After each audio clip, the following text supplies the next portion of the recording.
इससे लघु एवं सीमांत किसानों को ऋण का निर्बाध प्रवाह सुनिश्चित होगा। बुआई करते समय किसानों के मन में प्राकृतिक आपदाओं के प्रति सुरक्षा का भाव होना चाहिए। हमारी सरकार द्वारा शुरू की गई फसल बीमा योजना जो इस दिशा में उठाया गया एक प्रमुख कदम है। इस योजना का विस्तार क्षेत्र 2016-17 में फसल क्षेत्र के 30% से बढ़ाकर 17-18 में 40% और 18-19 में 50% हो जाएगा।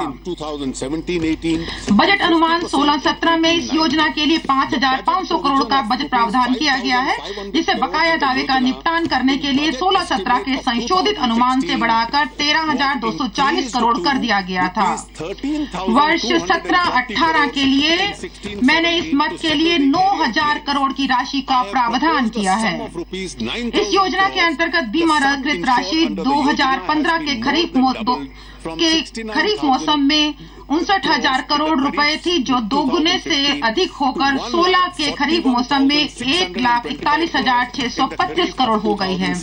मृदा स्वास्थ्य कार्ड जारी करने की गति में तेजी आ रही है। किसानों को वास्तविक लाभ तभी प्राप्त होता है जबकि मिट्टी के नमूनों की शीघ्र जांच की जाए तथा मृदा से उपस्थित पोषक तत्वों के स्तर के बारे में उनके जानकारी हो।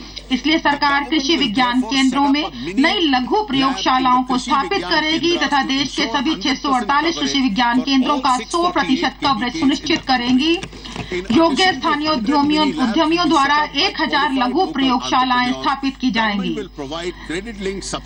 नाबार्ड में एक दीर्घकालिक सिंचाई कोष स्थापित किया जा चुका है। माननीय प्रधानमंत्री जी ने इसकी स्थायी निधि में 20,000 करोड़ रुपए की अतिरिक्त राशि शामिल करने की घोषणा की है। इस कोष में कुल निधि बढ़कर 40,000 करोड़ हो जाएगी। प्रति बूंद अधिक फसल लक्ष्य को प्राप्त करने के लिए नाबार्ड में एक समर्पित सूक्ष्म सिंचाई कोष स्थापित किया गया है। इस कोष की आरंभिक निधि 5,000 करोड़ होगी। फसल कटाई के बाद के चरण के लिए हम किसानों को बाजार में अपनी उपज की बेहतर कीमतें प्राप्त करने के समर्थ बनाने के लिए कदम उठाएंगे। राष्ट्रीय कृषि बाजार ई-नाम दायरे का मौजूदा 250 बाजारों में 585 APMC तक विस्तार किया जाएगा। स्वच्छता ग्रेडिंग और पैकेजिंग सुविधाओं की स्थापना के लिए प्रत्येक ई-नाम बाजार को 75 लाख की अधिकतम सीमा तक सहायता प्रदान की जाएगी। इससे किसानों को अपनी उपज का अधिक मूल्य मिल सकेगा। बाजार सुधार का कार्य शुरू किया जाएगा और राज्यों में APMC से खराब होने वाली वस्तुओं को विमुक्त करने का अनुरोध किया जाएगा। इससे किसानों को अपनी उपज का बेहतर कीमतों पर बेचने का अवसर मिलेगा। हमारा उन किसानों को एकीकृत करने का भी प्रस्ताव है जो बेहतर मूल्य प्राप्त करने और फसल कटाई के पश्चात हानियों को कम करने के लिए कृषि प्रसंस्करण इकाइयों के साथ फल और सब्जियां उगाते हैं। इसलिए संविदा खेती के संबंध में एक मॉडल कानून तैयार किया जाएगा और इसे अपनाने के लिए राज्यों को भेजा जाएगा। डेयरी किसानों के लिए अतिरिक्त आमदनी का महत्वपूर्ण जरिया है। दुग्ध प्रसंस्करण सुविधा और अन्य सुविधाओं की उपलब्धता से किसान मूल्य वृद्धि के जरिए लाभान्वित होंगे। ऑपरेशन फ्लड कार्यक्रम के तहत स्थापित दुग्ध प्रसंस्करण इकाइयों की एक बड़ी संख्या पुरानी और अव्यवहारिक हो गई है। 3 वर्षों में 8,000 करोड़ की संचित निधि से नाबार्ड में एक दुग्ध प्रसंस्करण एवं अवसंरचना की स्थापना की जाएगी। आरंभ में इस निधि की शुरुआत 2,000 करोड़ की संचित निधि से की जाए। ग्रामीण आबादी, अब मैं उस ग्रामीण क्षेत्र पर आता हूं जो महात्मा गांधी जी के हृदय के अत्यधिक करीब था। यदि हम केंद्रीय बजट, राज्य के बजटों, स्वयं सहायता समूह के लिए बैंक संबद्धता आदि से ग्रामीण गरीबों के उद्देश्य संचालित सभी कार्यक्रमों को जोड़ दे तो ग्रामीण क्षेत्रों में हर वर्ष 3 लाख करोड़ से अधिक की राशि प्राप्त होगी। जवाबदेही, परिणामों और सामंजस्य में सुधार करने पर स्पष्ट ध्यान केंद्रित करने के साथ हम 2019 अर्थात महात्मा गांधी की 150वीं जयंती तक 1 करोड़ परिवारों को गरीबी से निजात दिलाने, 50,000 ग्राम पंचायतों को गरीबी मुक्त करने के लिए अंत्योदय मिशन शुरू करेंगे। हम वार्षिक वृद्धियों के साथ मौजूदा संसाधनों का अधिक कारगर तरीके से उपयोग करेंगे। यह अभियान प्रत्येक वंचित परिवार के लिए स्थायी रूप से आजीविका हेतु एक सूक्ष्म योजना पर ध्यान केंद्रित करने के साथ कार्य करेगा। आधार रेखा से प्रगति की निगरानी करने के लिए गरीबी मुक्त ग्राम पंचायतों की एक मिलीजुली सूची तैयार की जाएगी। हमारी सरकार ने किसानों की आमदनी को दुगना करने के हमारे संकल्प के समर्थन हेतु मनरेगा को उन पर अभिमुख करने के लिए गंभीर प्रयास किए हैं।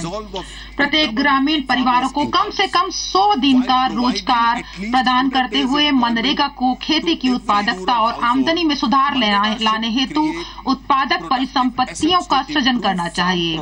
मनरेगा निधियों से पिछले बजट में घोषित खेती से जुड़े 5 लाख तालाबों और 10 लाख कंपोस्ट खाद के गड्ढों का लक्ष्य पूरी तरह प्राप्त कर लिया गया है। वास्तव में खेती से जुड़े 5 लाख तालाबों के लक्ष्य के मुकाबले मार्च 2017 तक लगभग 10 लाख खेती से जुड़े तालाबों का कार्य पूरा कर लिए जाने की आशा है। वर्ष 2017-18 के दौरान खेती से जुड़े और 5 लाख तालाबों का कार्य शुरू किया जाएगा। इस एकल उपाय से ग्राम पंचायतों को जल की कमी से अत्यधिक राहत मिल जाएगी। मनरेगा में महिलाओं की भागीदारी विगत में 48% से कम थी, जो बढ़कर 55% तक हो जाएगी। माननीय सदस्यगण, आपको जानकर प्रसन्नता होगी कि वर्ष 2016-17 में मनरेगा के तहत 38,500 करोड़ के बजट प्रावधान को वर्ष 17-18 में बढ़ाकर 48,000 करोड़ कर दिया गया है। यह मनरेगा के लिए अब तक का सबसे अधिक आवंटन है।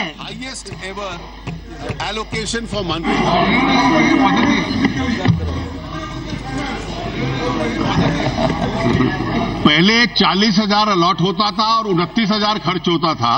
अब 38,500 पिछली बार अलॉट हुआ, 47,000 खर्च हुआ और आने वाले साल में 48,000 होगा।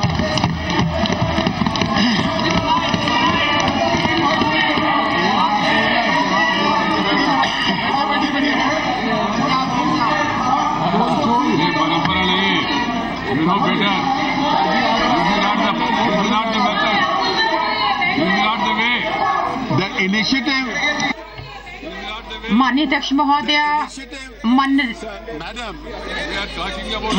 महोदय, मनरेगा की सभी परिसंपत्तियों की भू संबद्धता और उन्हें लोगों की जानकारी में रखने की पहल ने बेहतर पारदर्शिता की संस्थापना की है। हम मनरेगा कार्यों की योजना के लिए अंतरिक्ष प्रौद्योगिकी का भी बड़े पैमाने पर उपयोग कर रहे हैं। प्रधानमंत्री ग्राम सड़क योजना को अब अभूतपूर्व ढंग से लागू किया जा रहा है। प्रधानमंत्री ग्राम सड़क योजना के तहत सड़क निर्माण की गति 16-17 में तेजी से बढ़कर प्रतिदिन 133 किलोमीटर हो गई है, जबकि 11-14 की अवधि के दौरान इसका औसत 73 किलोमीटर प्रतिदिन था। यह 11-14 के दौरान था। हमने वामपंथी उग्रवाद से प्रभावित खंडों में 100 से अधिक व्यक्तियों वाले प्रवासों को सड़कों से जोड़ने का कार्य भी आरंभ किया है। हम यह कार्य प्रधानमंत्री ग्राम सड़क योजना के तहत 2019 तक पूरा करने के लिए प्रतिबद्ध हैं। मैंने इस योजना के लिए 2017 19,000 करोड़ की राशि प्रदान की है। राज्यों के अंशदान को मिलाकर वर्ष 2017-18 में प्रधानमंत्री ग्राम सड़क योजना पर 27,000 करोड़ की राशि खर्च की जाएगी। हम बेघर और कच्चे मकानों में रहने वालों के लिए 2019 तक 1 करोड़ मकान पूरा करने का प्रस्ताव करते हैं।